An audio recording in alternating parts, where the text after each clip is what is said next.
Kita lanjutkan. Sekarang kita masuk ke prinsip-prinsip kepemimpinan. Nah, setelah ini kita akan ngomong banyak sekali pandangan-pandangan Aristoteles yang penting dijadikan prinsip oleh seorang pemimpin. Tidak cuma memimpin yang di luar diri, tapi juga memimpin diri kita sendiri.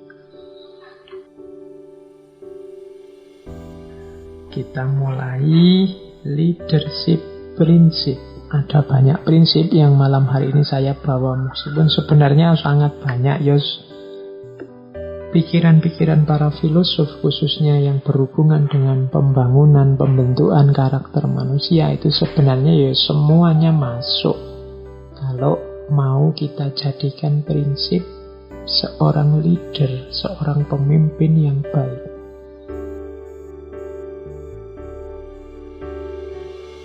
Termasuk gagasan-gagasan dari Aristoteles. Maka kita lihat malam hari ini sebagian dari prinsip-prinsip itu yang menurut saya penting membangun kualitas leader yang baik. Karena saya lihat seringkali ada orang yang mengeluh, bahkan mungkin teman-teman sendiri ya kadang-kadang mengeluh. Misalnya di Indonesia ini ada sangat banyak orang pinter, jumlah rakyatnya juga ratusan juta. Kadang-kadang ada keluhan, milih pemimpin yang baik itu loh kok susah. Oke, daripada kita mengeluh begitu, mari sekarang kita bentuk saja diri kita punya kualifikasi pemimpin yang baik.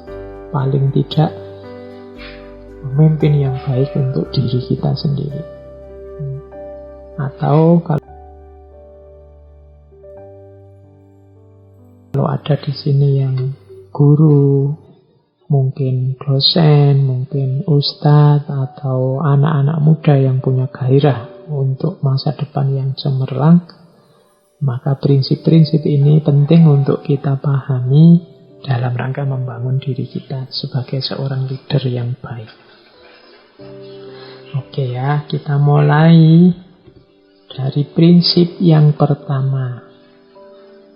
Ini quotes dari Aristoteles yang banyak dikutip orang. Knowing yourself is the beginning of wisdom. Mengetahui dirimu sendiri adalah awal dari kebijaksanaan. Prinsip leadership yang pertama dan yang harus sebenarnya dilakukan oleh siapapun, tidak cuma yang punya ambisi jadi leader, adalah knowing yourself. Mengetahui diri, mengenali diri.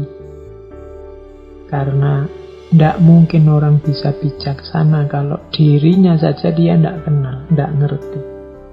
Knowing yourself is the beginning of wisdom. Kalau kita kenal diri kita, manfaat paling dekat, kalau manfaat jauhnya kan kemarin man arofa nafsahu faqad arofa rabbahu, ini manfaat jauhnya. Kalau kita kenal sangat dalam dengan diri kita, pada akhirnya kita bisa mengenali keberadaan Tuhan.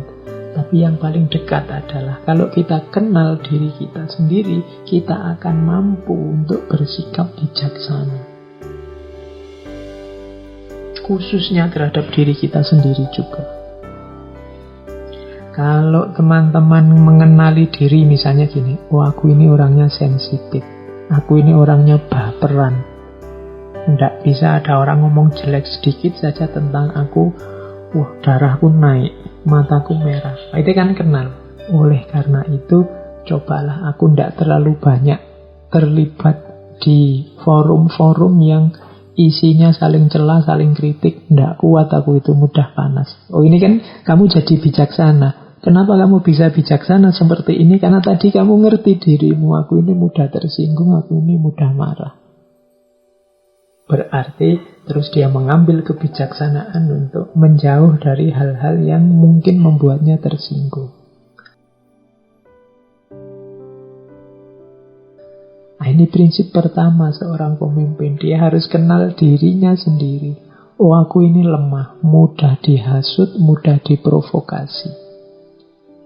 Berarti caranya begini, aku akan nyari orang yang baik-baik saja, yang aku percaya bahwa dia tidak akan punya motif jelek terhadap diriku. Inilah nanti yang akan aku jadikan pembantu-pembantuku. Karena aku ini orangnya mudah diprovokasi. Nanti kalau yang diangkat orang yang tidak cocok, tidak pas, wah mesti aku nanti kena provokasi. Nah ini kebijakan ini diambil. Kenapa? Karena tahu siapa aku. Atau oh enggak, aku ini orangnya kuat, aku ini tidak mudah dipengaruhi, keputusanku tegas. Jadi kalau aku bilang A ya A, B ya B. Karena aku modelnya semacam ini, tidak apa-apa lah aku nyari pembantu-pembantu yang pinter-pinter. Meskipun yang pinter ini mungkin ada yang curang, ada yang culas, aku bisa mendeteksi kok, aku kuat. Nah itu karena kenapa dia bisa begini? Karena dia tahu dirinya. Maka knowing yourself is the beginning of wisdom. Kenali diri. Sebenarnya ya mengenali diri tidak nunggu kalian jadi pemimpin. Pemimpin tidak pemimpin, kalau ingin hidupmu beres ya harus knowing yourself, mengenali diri. Gnosis author, kenali dirimu. Prinsip pertama ya teman-teman, para calon pemimpin harus mau muhasabah, harus mau belajar. Pertama-tama belajar tentang dirinya sendiri. Siapa aku? Apa ciriku? Di mana kelemahan, di mana kelebihanku? Prinsip pertama. Terus, prinsip kedua. Ini tadi di depan sudah kita singgung sedikit prinsip kedua ini.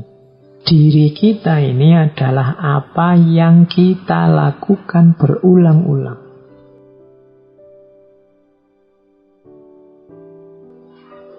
Kesempurnaan oleh karena itu bukanlah sejenis tindakan, tapi satu kebiasaan.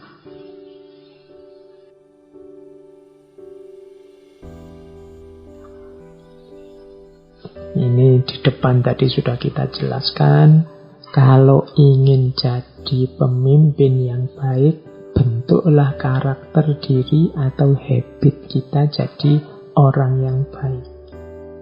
Berarti siapa kita itu tergantung habit. Dan apa itu habit? Habit adalah apa yang kita lakukan berulang-ulang. Maka katanya Aristoteles, we are what we repeatedly do. Kita itu apa yang kita lakukan berulang-ulang. Kesempurnaan itu bukan pas kita melakukan apa, tapi apa yang kita lakukan berulang-ulang. Yang istiqomah ngaji, berarti kan ngaji yang berulang-ulang. Itu akan jadi habit kita. Karena ngaji itu baik, berarti kita sedang membentuk diri jadi orang baik. Yang istiqomah sholat malam. Nah, ini berarti dia melakukan sholat malam secara kontinu, berulang-ulang. Berarti apa? Dia sedang membentuk dirinya dan dirinya akan terbentuk jadi orang baik. Nah, mulai sekarang ayo teman-teman dimuhasabahi dirinya. Ada ndak kebaikan yang kita istiqomahkan? Itulah dia yang nanti akan jadi kunci karakter kita. Dia akan jadi habit.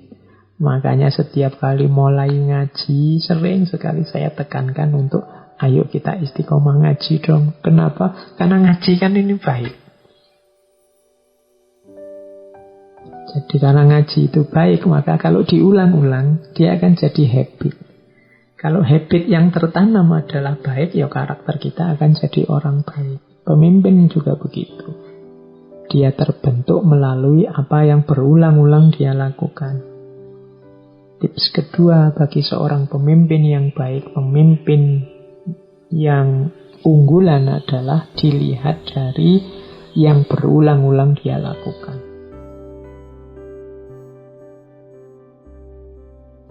Disitulah nanti karakternya. Ini nasihat buat teman-teman muda khususnya yang gampang bosen. Saya tidak tahu hari ini teman-teman asiknya apa yang berulang-ulang tiap hari dilakukan apa. Jangan-jangan medsosan, jangan-jangan apalagi ngopinya, jangan-jangan lu ngopi kan baik Pak, iya ngopi baik, tapi kan ada banyak hal yang lebih baik. Wong saya HP-nan itu kan silaturahim Pak, medsos itu kan menjalin silaturahim ya, tapi ya, mungkin ada yang lebih baik. Kamu cari yang lebih utama seperti tadi rumusnya, yang tulus, tidak karena yang lain tapi dia bernilai baik dalam dirinya sendiri. Yang kedua ini, jadi what we repeatedly do. Maka seorang pemimpin harus membangun karakter yang baik dengan mengulang-ulang hal baik. Yang ketiga, kebahagiaan itu milik yang merasa cukup. Aku sudah bisa, itu biasanya orang bahagia sudah kalau sudah merasa ya yang kuinginkan sudah terpenuhi, yaitu self-sufficient. Ini parameter kebahagiaan yang mudah kita jangkau adalah self-sufficient. Berarti orang yang self-sufficient itu orang yang mandiri. Orang yang sudah puas dengan dirinya sendiri, tidak lagi butuh, tidak lagi tergantung dengan yang lain. Pemimpin yang bahagia berarti juga pemimpin yang self-sufficient. Pemimpin yang merasa cukup dengan dirinya, pemimpin yang mandiri, tidak tergantung dengan yang lain. Karena ketergantungan mengindikasikan ketidakmandirian. Kalau tidak mandiri berarti susah bahagia, karena tergantung sama yang lain. Jadi ini prinsip yang ketiga, harus mandiri. Di situ nanti orang bisa bahagia. Prinsip kepemimpinan yang keempat. Ini juga salah satu quotes-nya Aristoteles. Melalui kedisiplinan akan datang kebebasan. Ini saya tidak tahu ya, kadang-kadang kita sering mengkritisi diri kita sendiri. Orang Indonesia itu susah sekali disiplin. Nanti ada banyak orang yang bilang seperti itu. Saya tidak akan menguji benar atau tidak omongan itu, tapi yang jelas ingat-ingatlah bahwa memang disiplin adalah kunci. Jadi disiplin itu memang tidak enak, memang tidak bebas.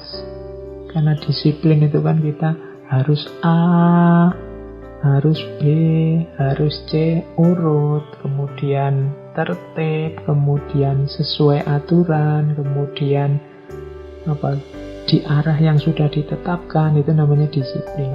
Tapi katanya Aristoteles, justru yang disiplin inilah nanti yang akan membuahkan kebebasan.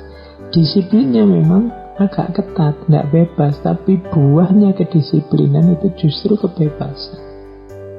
Teman-teman disiplin belajar, akhirnya menemukan kebebasan dengan kelulusan. Yang malas belajar tidak nemu kebebasan yang namanya kelulusan itu. Disiplin santri misalnya disiplin tahfidz, disiplin hafalan, akhirnya menemukan kebebasan dengan hafal Al-Quran. Tapi yang tidak disiplin padahal sudah niat lo mau hafalan, tapi tidak disiplin, akhirnya ya tidak hafal-hafal. Tidak nemu kebebasannya. Kalau sudah hafal kan bebas dia.